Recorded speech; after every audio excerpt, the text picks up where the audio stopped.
Hey guys, what's going on? Darryl Addison at torpedopot.com. Darryl Addison at torpedopot.com, and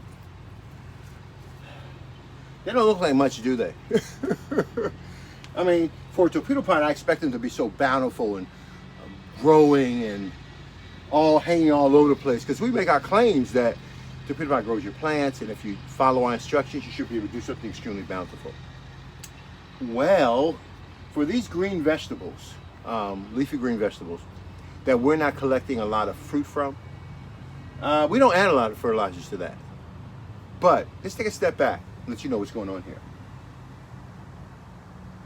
I've already harvested 10 pounds of celery off of each one of these planters. This is the second stage of growth that's coming back, and it's going into the winter time. So what I'm going to do is that I'm going to let them grow. But I want to show it with you so you can actually see what's going on here. So these plants have been cut back multiple times, and they're still doing good and they're still growing. So it doesn't matter if I cut everything off of here. The celery will come back. Don't worry about it. I want to show you these because these have been running by themselves with no human intervention, and they've been running literally for about 6 months. I've had huge bouquets of celery that I've cut off and given away, stored, and for the most part I've got so much food I just don't know what to do with all this food. So I'm going to have to, I hate to, don't get me wrong, I invented this product to feed people, but part of the invention is that you have to do your due diligence and do your scientific tests and your analysis to prove that this planter would take off and grow. And unfortunately, I know you're looking at it and say, Mr. Addison, how can you throw this food away? But remember now, we've already went through a development stage, and these are our planters that went through the development stage with us. These planters have been sitting out here on their third year now. Third year. We grew celery, we grew cabbage, we grew lettuce. And I want you to pay attention to the amount of light that I'm getting in this area. You see the light coming on the wall here with all the lattice light. You can see the lattice in the background. And see it just going right now. Oh, thank you. But that's because we're growing this in an area that gets very little sunlight at all. The lattice is blocking it. She only gets a certain amount of sunlight per day. But yet, these celery have been able to produce 10 pounds of celery, okay? Don't underestimate your torpedo pot. Do not underestimate your torpedo pot. It'll do whatever you want it to do. So, now, with that being said, this celery that has been growing in this dark area, and it's been growing on all 3 of these planters right here. I think the 4th planter too. I think so. But it's been growing on all of these planters. Be very careful about the placement of your plants. Even though this has done bountifully, above all than I could have ever expected, because I don't grow food, it grows naturally by itself. So it's not thankful to me. They're thankful that those cells can multiply and to grow, and the metabolism kicks in and the nutrients start to, all of that is the result of something greater than me. All we're doing is hosting such a divine invention. And this is truly a divine invention. This is divine. It feeds everyone. Every living thing utilizes plants to live off of. It's amazing, isn't it? In some way or another, they have an impact on our huge impact on our environment.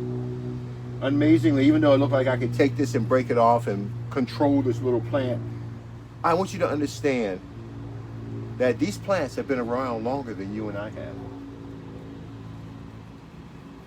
They survived, and they survive better than we do in many different types of climate conditions. Sometimes they even adapt to climates and conditions. But the fact that they are so prolific, they're rugged,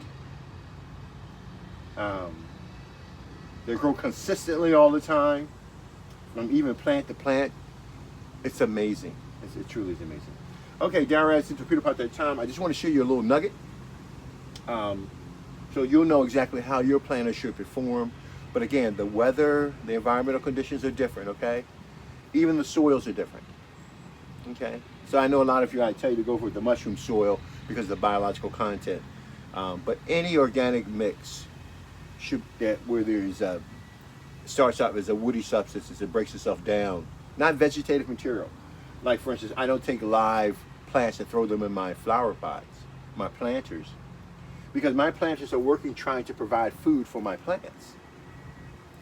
If I throw vegetative material inside of there, the soil has to change its direction, and new bacteria will form inside the planter to break down that vegetation. This planter is designed for one purpose only, and that is to release the nutrient. Not one purpose. It has multiple purpose. I mean, there's one purpose, but multiple characteristics of the planter. But the main planter, the main purpose is to break down all the components so that your plants can get it. So we're assuming that after it breaks it down, the plants are at such an already digested state when that the plant doesn't have to work out harder to release it. If you put banana peels, 20 banana peels, 5 banana peels, 3 banana peels in your planter, you're going to see bacteria come up. You're going to see a lot of things take place that you don't want. And I know a lot of you think that eggshells, bananas, and all these things are good for your planters, but just think about it. Suppose you weren't a living organism. Let's say you just fell to the ground and dust was there. Well, a huge portion of your body is water, right? So you're looking at dust. And so how many of that is actual nutrition for the plant to use? And so that's what we tell our clients. After everything is broken down, the biological components, the living organisms are broken down, then what you end up with is those components. So how long does it take the planter to break those things down? How much work does the planter have to do to break those things down? Talk to you guys later. Darren Addison, torpedopot.com. Thank you so much, guys. Okay, bye-bye.